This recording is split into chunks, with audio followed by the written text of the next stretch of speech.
Hello students, I am Dr. Balpreet Kaur, Associate Professor in DIPS IMT. Today we will discuss the topic cost, volume, profit analysis under chapter marginal costing. So what is CVP analysis? It is the variation in cost and profit in relation to change in the volume of output and sales.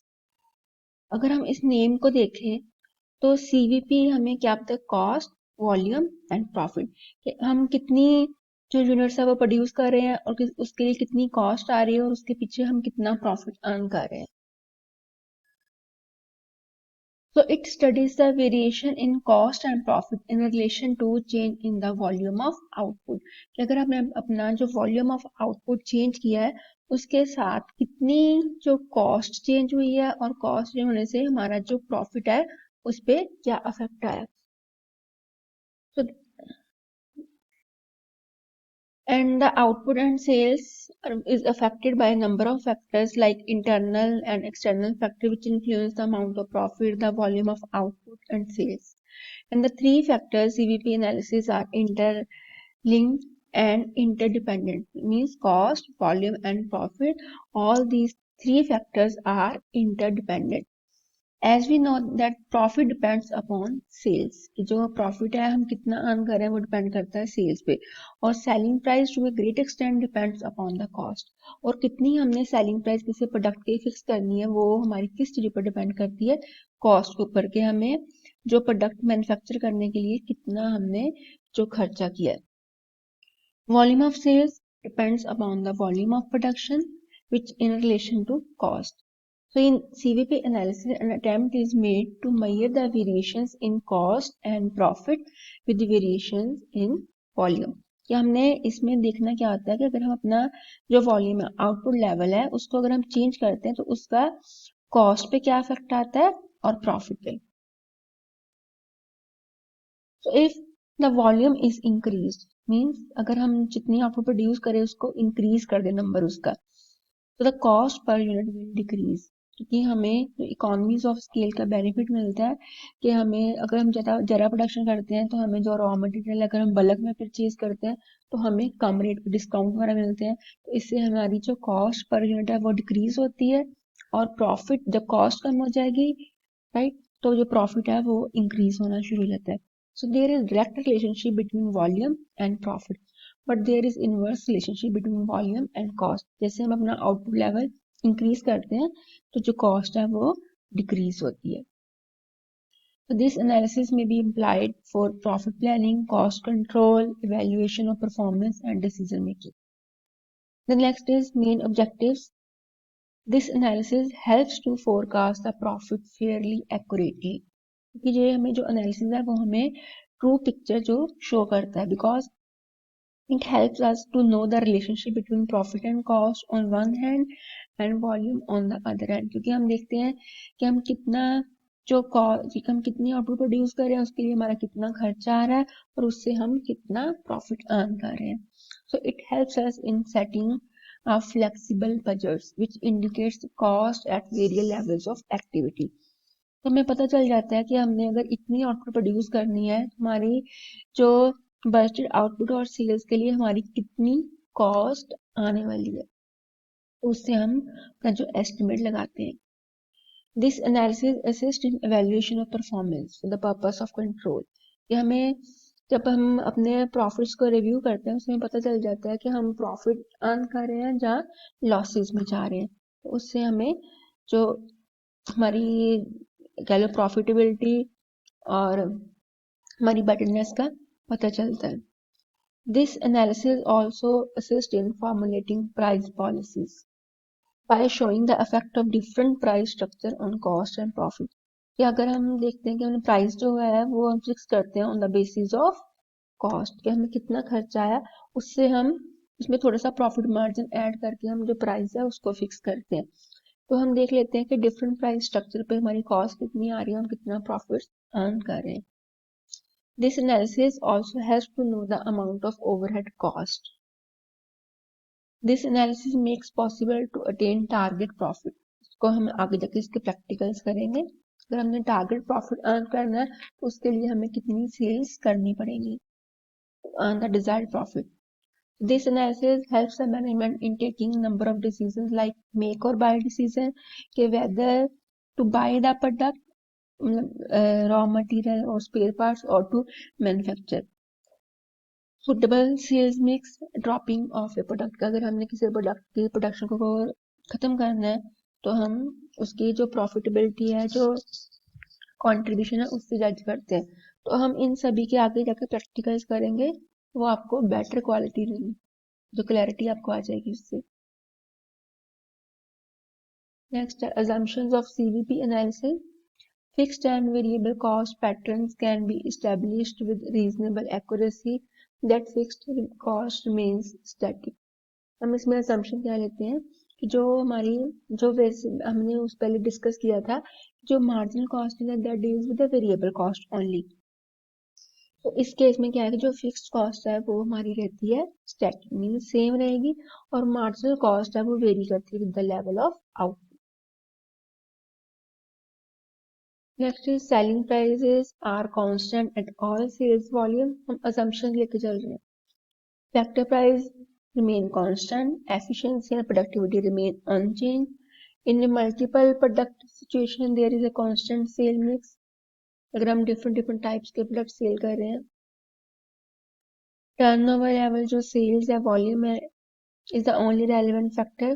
कि जो हम इसमें से सिर्फ हम एक point लेके चल रहे हैं कि हम सिर्फ वॉल्यूम को चेंज कर रहे हैं. वॉल्यूम के इंक्रीज और डिक्रीज होने का इफेक्ट हम चेक करें किस चीज के ऊपर, कॉस्ट के ऊपर एंड रेवेन्यू के ऊपर. The volume of production equals the volume of sales. The elements of CVP analysis, हम इसमें बेसिकली देखते हैं relationship between cost, volume and profit. So there are different methods: marginal cost equation, contribution margin, PV ratio, profit volume ratio, break even point and margin of safety. हम one by one in सभी को जाके with practicals discuss करेंगे. First हम कर रहे हैं marginal cost equation. बच्चे जो मार्जिनल कॉस्ट इक्वेशन है, हमने एक इक्वेशन बनानी है, तो हम इसमें कहते हैं कि सेल्स किसके इक्वल है. देखो हम इसमें देखते हैं कि वेरिएबल कॉस्ट, कितना वेरिएबल खर्चा आता है हमें, like direct material, direct wages, direct expenses. Fixed expenses, हमारे फिक्स्ड एक्सपेंसेस कितने हैं. उसके बाद हम अपना जो प्रॉफिट है वो उसको ऐड करते हैं, अगर लॉसेस है उसको लेस करेंगे. जब इन तीनों को हम ऐड करते हैं तो हमारे पास क्या बन जाता है, सेल्स. अगर हम देखते हैं कि अगर हम देखें सेल्स माइनस वेरिएबल कॉस्ट, जो सेल्स माइनस वेरिएबल कॉस्ट है वो होती है इक्वल टू कंट्रीब्यूशन. मींस हमने देखो मार्जिनल कॉस्ट में हम सिर्फ वेरिएबल कॉस्ट कंसिडर कर रहे हैं, तो हम देखते हैं कि कितनी हम सेल्स करें किस प्राइस पे, और वेरिएबल कॉस्ट कितनी आई है उन प्रोडक्ट को मैन्युफैक्चर करने के लिए. तो difference is the contribution. Contribution क्या है कि देखो जो फिक्स्ड एक्सपेंसेस है वो तो आने ही आने, चाहे आप अपनी प्रोडक्शन को जीरो भी कर लो फिर भी आपको वो rent of the building like electricity charges वो आपको पे करने ही पड़ते हैं. तो हम देखते हैं कि हमारा प्रोडक्ट है कितना कंट्रीब्यूट कर रहा है to the fixed expenses as well as to the profit. आपने क्या करना होता है, sales minus variable cost contribution. हम देखना है कि contribution must be equal to fixed expenses plus profit. कि अगर हम कहते हैं कि 10,000 मेरी कंट्रीब्यूशन आई है सपोज करो, राइट, तो अगर 500 हमारा जो है फिक्स्ड एक्सपेंसेस, तो 10,000 कंट्रीब्यूशन आई है, तो फिक्स्ड हमारा इसमें से कब जो मैं इतना हमें उसने दिया है कंट्रीब्यूट किया है, उसमें से हमने अपना जो फिक्स्ड खर्चा भी निकाल दिया है, तो रिमेनिंग हमारे पास कितना बचा, 10,000 माइनस 500. तो जो रिमेनिंग बच गया हमारे पास वो बच गया 5,000. इट मीन्स कि वो हमने इतनी आउटपुट लेवल सेल किया तो हमें 5,000 का प्रॉफिट आ गया. तो हम कैसे कर सकते हैं कि contribution 10,000 is equal to fixed cost plus जो आपका प्रॉफिट कितना आया हमने लेस करके देखा, 10,000 माइनस 5,000, तो 5,000 plus 5,000 is equal to 10,000। It means अगर हमने 10,000 की कंट्रीब्यूशन आई है प्रोडक्ट की, तो उससे हमारी फिक्स्ड कॉस्ट भी कवर हो रही है, प्लस हमें 5,000 का प्रॉफिट भी हो रहा है। This is all about marginal cost equation का प्रैक्टिकल्स देखते हैं। Sales minus variable cost, variable cost आ गई हमारी direct material plus direct labour plus variable overheads. तो ये आपके पास आ गई वेरिएबल कॉस्ट 1,50,000, तो सेल्स माइनस वेरिएबल कॉस्ट ये बन गया। जो हमारा इक्वेशन है वो कहती है कि is equal to fixed cost plus profit margin. Fixed cost हमें गिवन नहीं है तो उसको हमने एफ अज्यूम कर लिया है। प्रॉफिट है 50,000 का, 2,40,000 माइनस 1,50,000, ये आपके पास आ गया 40,000। उसके बाद अगर आप इसको अपने यहाँ पे जैसे इक्वेशन सॉल्व करनी है, इसको यहाँ पे ले आए तो हमारे पास बन गया 40,000 इक्वल टू एफ। तो जो हमारे पास फिक्स्ड एक्सपेंसेस है दैट इज 40,000 रुपीज, मीन्स आपने यहाँ पे इक्वेशन को सॉल्व किया। Next is contribution margin. Contribution margin means the difference between the sales and marginal cost of sales. हमने अभी किया ऊपर जैसे मैंने आपको बताया था 10,000 minus 5,000, sales minus variable cost. This is the contribution. Example देखो, suppose selling price per unit is 15 rupees, variable cost 10, so 15 minus 10, 5 rupees contribution है per unit। और अगर वो कहता है कि हमारी फिक्स्ड कॉस्ट है 1,50,000, तो कंट्रीब्यूशन पर यूनिट हमने 5 रुपीज निकाल दी, राइट। वो कह रहा है कि अगर हम 30,000 यूनिट्स प्रोड्यूस करें, तो अगर एक प्रोडक्ट कंट्रीब्यूट कर रहा है 5 रुपीज, राइट, तो 30 इंटू 5 1,50,000, तो हमारी कॉस्ट कितनी है। इसमें से हम जस्ट अपनी जो फिक्स्ड कॉस्ट है वो ही कवर कर रहे हैं, हमें कोई प्रॉफिट नहीं हो रहा, ना ही कोई लॉस हो रहा है।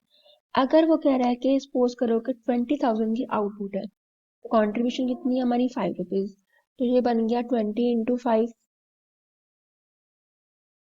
ये आपके पास बन गया 1 लाख, 1 लाख। तो लेकिन हमारी ये फिक्स्ड कॉस्ट कितनी है 1,50,000, तो 50,000 तो हमें लॉस आ गया यहाँ पे। अगर हम 40,000 सेल कर रहे हैं, तो 40 इंटू 5 2 लाख, उसमें से देखो हमारी ये कवर हो रही है कॉस्ट, और उसके बाद फिर हमारे पास जो 50,000 है वो एज ए प्रॉफिट बच गया।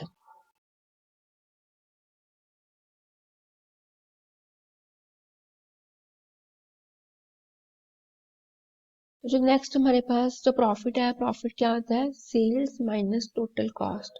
और सेल टोटल कॉस्ट कैसे बनती है, variable cost plus fixed cost. तो हम कैसे कर रहे हैं, अब इसको हमने पार्ट्स में डिवाइड कर दिया। हम कहते हैं कि sales minus variable cost is equal to contribution, and contribution minus fixed cost. ठीक है, आप इतने करोगे, मार्जिन ऑफ सेफ्टी हम बाद में करेंगे discuss. So what is the difference between contribution and profit? Contribution includes fixed cost and profit. ये contribution से हमने अभी जो fixed cost है, profit है, वो हमने नहीं निकाला। ठीक है, हमने अभी कितना किया है, यहाँ पे हम कहते हैं कि sales minus variable cost is equal to profit, right? तो जो हमारा profit है उसमें हम कहते हैं sales minus variable cost minus fixed cost। ठीक है, क्लियर। तो अब देखो इसमें अगर जो आया हमारे पास उसमें फिक्स्ड कॉस्ट अभी इंक्लूड है, लेकिन जो प्रॉफिट है उसमें हमने फिक्स्ड कॉस्ट भी लेस की है। तो प्रॉफिट हमें कब आता है, जब हमने सारे खर्चे निकाल दिए। इसमें हमने क्या किया, हमने वही वेरिएबल खर्चा निकाला है, अभी फिक्स्ड खर्चा नहीं निकाला। So it depends upon the marginal cost principle, और it is the common man concept. Contribution above break-even point क्या आता है, where there is no loss and no profit. जितना आपने खर्चा किया आपने उतना रिकवर कर लिया। So profit is expected only after covering variable and fixed cost. Contribution analysis requires knowledge of break-even concept. Profit does not require any such concept. So what is the break-even point? We'll discuss in the next lecture. So this is all about CVP analysis.